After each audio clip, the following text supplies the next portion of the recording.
Most people think AI isn't that impressive. They try it once or twice, get boring results, and move on. But the truth is, AI isn't the problem.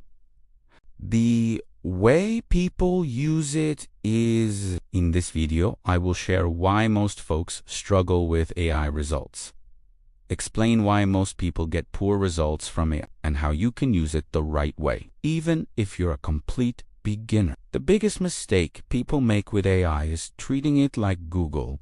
They type short questions, vague prompts, and expect perfect answers.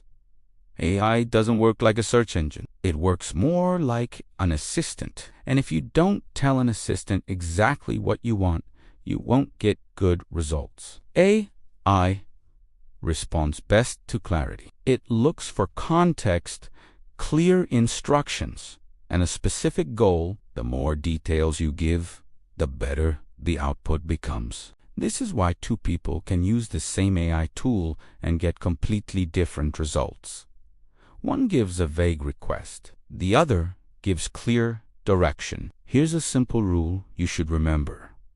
Give AI one task at a time. Tell it who you are, what you want, and why you need it. For example, instead of saying, write an email, say something like, I'm a student writing a polite email to a teacher asking for an extension.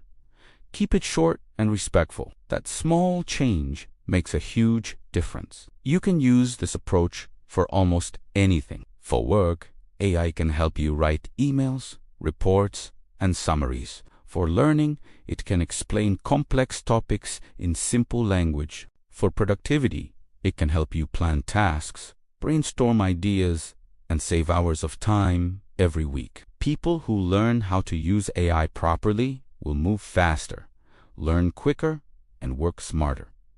Those who don't will feel like they're falling behind. The difference is not intelligence. It's knowing how to communicate with the tool. If you found this helpful, subscribe to our channel, WhatTheInfo. You'll find more content like this on the channel. Simple explanations about AI and technology that actually help in real life. Thanks for watching.